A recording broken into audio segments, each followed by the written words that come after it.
This live stream may contain content that could be perceived as shocking or offensive, but it is presented solely for educational purposes.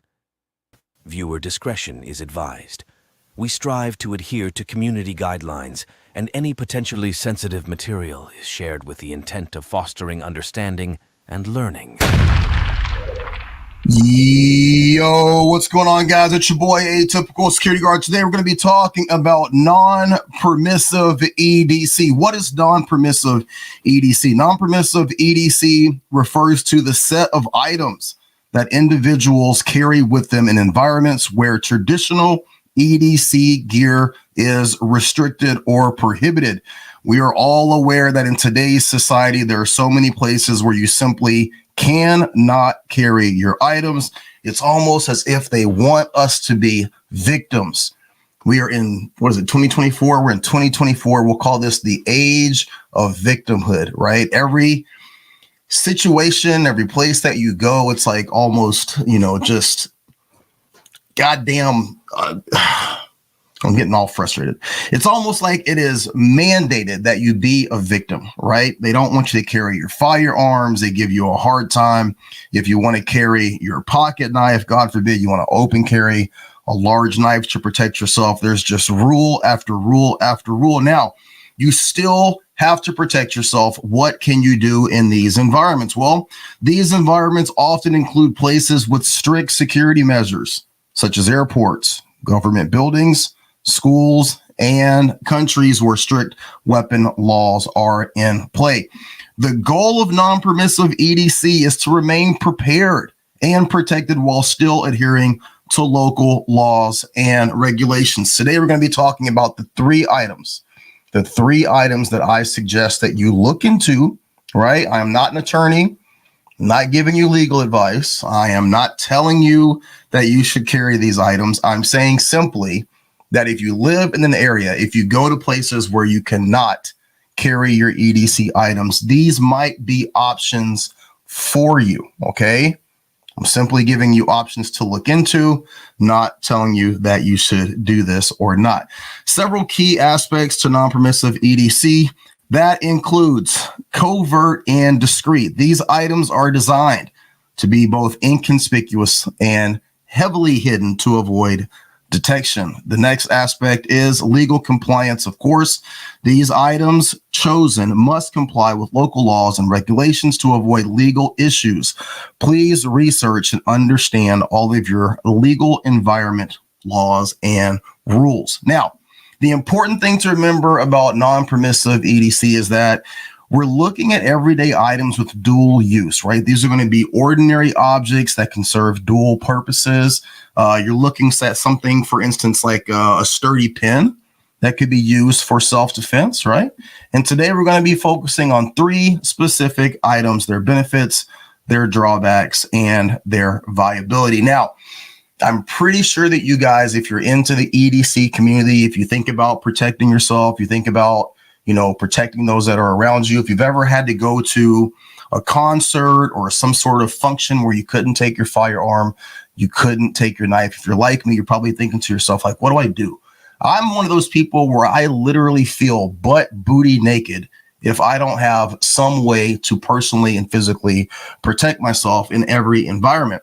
I've often thought to myself, like, what are some things that I can carry, that I could have with me that aren't going to draw attention, right? That are legal, for the most part, legal in their usage, and something that would be conceivably easy to explain if someone were to question me about them. I also look for items that I don't mind throwing away. Listen, we can kind of set ourselves up for success with these non-permissive items. Sometimes when you go places, especially if you get a security guard who's aware, who knows what you're doing, who knows what you're trying to get away with, they might call you on it, right? Especially some of the items I'm going to show you today. If that happens, it needs to be something inexpensive enough to where you don't really feel the cringe or the heartache of having to throw it away or have it taken. So let's talk about these three items. The first item, which we're going to call item number 3, is an everyday oversized carabiner. Now, I absolutely love this carabiner. Let me see what the name of it is.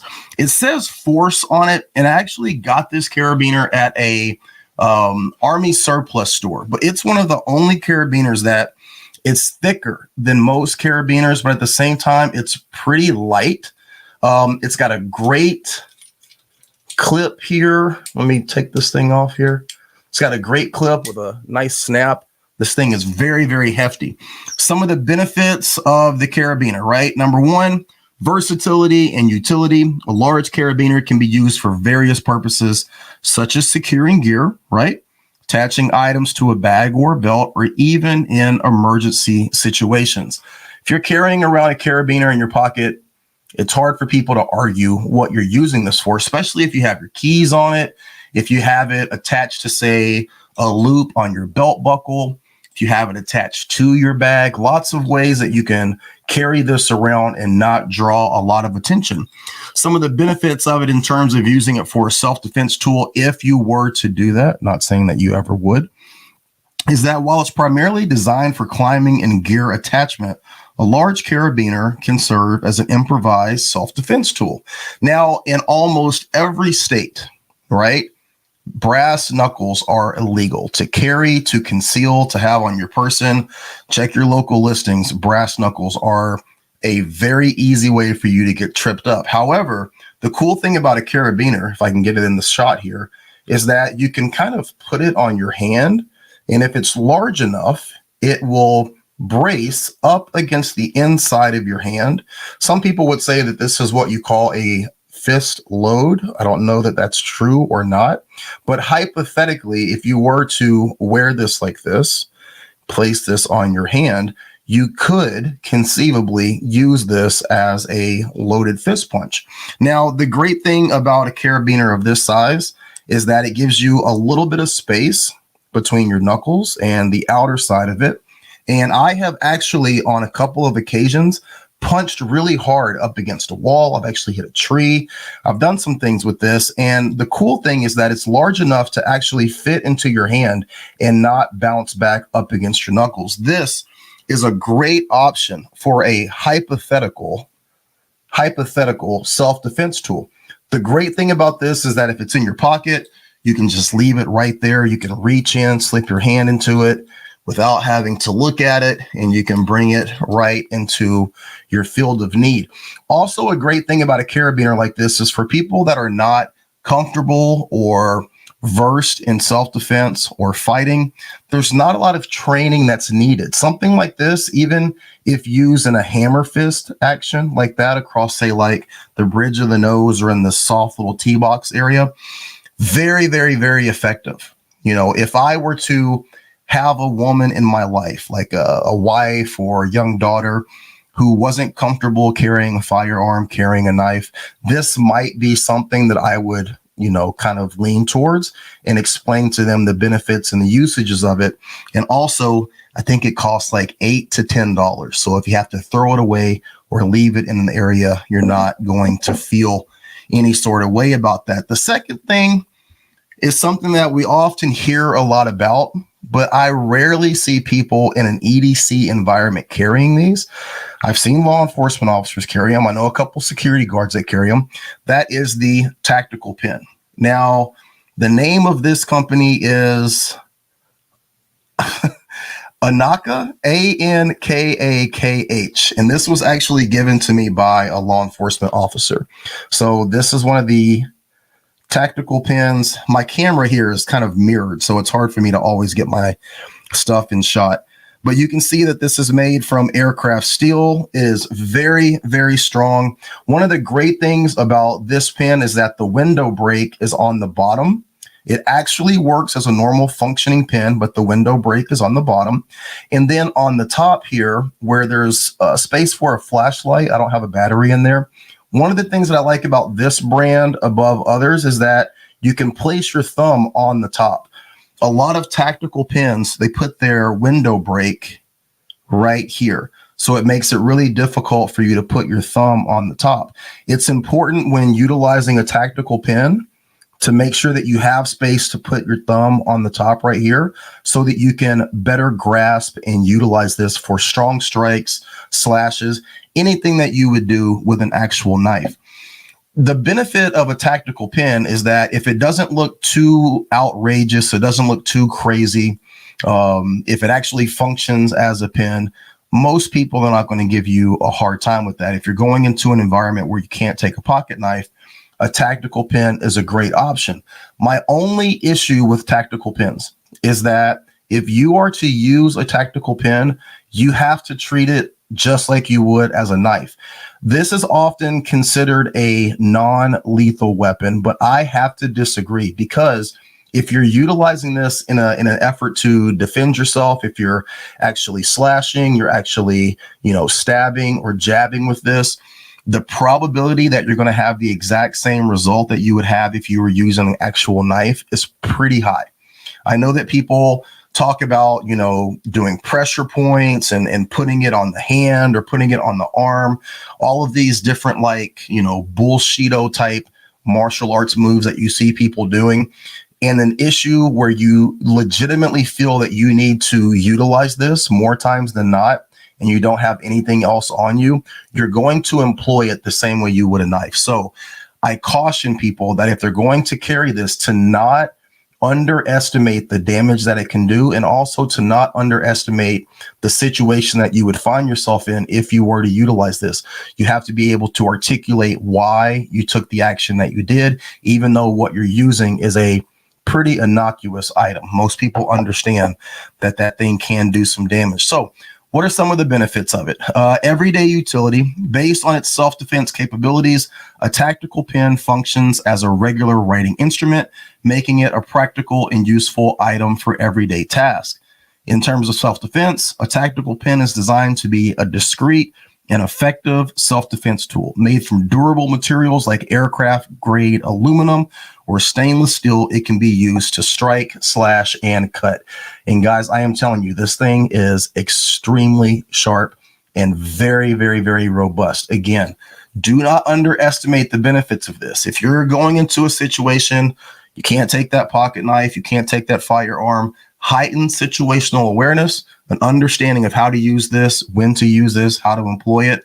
Very, very good for non-permissive environments. So that leads us to number one. What is the number one thing that you can have on your body for non-permissive environments for EDC, where you can still be in a position where you are somewhat covered? Everybody knows it's the tactical flashlight, guys, right? Illumination and safety, benefit number 1 and 2. Tactical flashlight provides powerful illumination in low light or dark environments, enhancing visibility and safety. Everybody understands the purpose of a flashlight. You're going to a concert and you have a flashlight, not a problem. If you're going generally through an airport onto an aircraft, check your local listings. Most people are not going to have an issue with a flashlight. You will get into some problems if you have a very robustly aggressive front area of your flashlight. I have not had a problem with this Pelican 7600. However, now that I've said that, I'm sure that I will on the next time. But yeah, it clips onto the inside of your pants pocket, just like a pocket knife, just like the tactical pen, about the same size as a tactical pen or a pocket knife, right? Can be utilized in the exact same way as the tactical pen, the pocket knife, even the carabiner. You can hold it, utilizing it hypothetically for a fist load. You could also use that hammer fist motion, bracing the back with your thumb, going for soft target areas, getting a lot of damage. Clearly being able to utilize the strobe feature or the illumination feature. A lot of times in tactical self-defense usage of flashlights, it's called flash, bash, and dash, right? Flash the light, get a nice smack, and then bounce. You're not sitting there trying to get into a fight when this is your only weapon. However, if it is your only weapon, it is something which is better than nothing. Number 3, in terms of the benefit of the tactical flashlight, self-defense tools, right? Many tactical flashlights are designed with durable materials and a robust build. often featuring a beveled edge or a strike bezel. This makes them effective at self-defense and makes them an effective self-defense tool. Guys, the top 3 items, let's go over it one more time. Number 3, really overlooked, extremely inexpensive. My opinion, the best thing to give to someone who has 0 fight training, has very low situational awareness, is not going to spend a lot of time trying to learn how to implement something that would hypothetically be a carabiner of this size, of this design, right? Being able to have that fist load, just showing them where to use it, where to employ it. Very, very inexpensive if it has to be ditched or not carried in and given up. Number 2 was, of course, the tactical pin. Very, very, very interesting item. Something that's talked about in the lore of EDC, the lore of self-protection. A lot of people say that this is the new age Kubotan. The difference is the fact that it is generally made with a very pronounced tip, one that can break glass, one that can cut, one that can slash. As long as you get one that does not have the glass breaker, and this is just my opinion, on the thumb area so that you can place your thumb on it and brace it and utilize it in the way that you would a pocket knife or even that flashlight. Great option. Number 1 is going to be the flashlight, tactical flashlight. Number 1, illumination. If you can teach your wives, teach your children, teach your daughters, anyone that will listen, the importance of being able to go to a parking lot, to go into your driveway, entering into your home, and being able to understand the power of illumination. That is the number 1 thing. But then if you have to utilize this in that situation, or if you're in a non-permissive environment where you can't take anything else, the benefits of being able to utilize something like a flashlight. Understanding that it can be employed the exact same way as if you were using the carabiner, if you were using the tactical pin, or if you were using a knife. Same exact motion, same exact thought process, same exact abilities, aside from the slashing and the cutting, still would do a lot of damage. And all of these things, fairly inexpensive, items that I would not feel devastated if I had to leave them at a security checkpoint, if I had to throw them away, if I had to leave them somewhere. And to me, all great benefits. So before I get off of tonight's stream, we've talked about this. I want to get your thoughts, right? What are some of your thoughts on items such as this? Let me go through, see what we got here. We have pepper spray, but the thing with pepper spray is that people know what pepper spray is, right? And a lot of times in situations when you're trying to enter into an environment, that doesn't necessarily mean that they're going to let pepper spray through. Is it lethal? No. Is it something that is going to cause a large amount of damage? Absolutely not. But that doesn't mean that if you try to get that through security, they're not going to take it back. You're definitely not getting pepper spray onto a plane. Let's see what we got. Taco, he says, yo, what's good? Just got home from work in Arm Post. It is beer time. Absolutely. Yeah. KLP says, if you drop it, you can't use it anymore for rock climbing. That is a great point. However, I would not be using this for rock climbing personally myself. Just my thought. Let me see if I got anything else up on here. Nothing else that needs my attention. So guys, your thoughts. What do you think about these items? What are some items that you would use in a non-permissive environment? What are some things that you potentially could see being used? Everyday items, things that maybe other people hadn't thought about that would be good for a situation like this. Drop your comments in the comment section for me and let me know. And guys, as always, thanks for being here, being a part of the stream, listening to me ramble. I want to hear your thoughts. As always, watch your back, watch your six, and be great. You guys be great. Shot for it around and mid deploy, ayy. Ran up on my dog, don't catch a slow, ayy. What? Nigga. No boyfriend, 4 for 1 to the project. Lying young and street, made the pussy bring the black bag. Standing in the kitchen, whipping nigga, catch a contact. Shot it for the round and mid deploy, ayy. Ran up on my dog, don't catch a slow, ayy. Love my pistol, dog, and fit just like a glove. I ain't come up out the track, they no fool me was selling drugs. Dope boyfriend, just like Juicy Jane 3-6. Lying young and degrees, I've been turned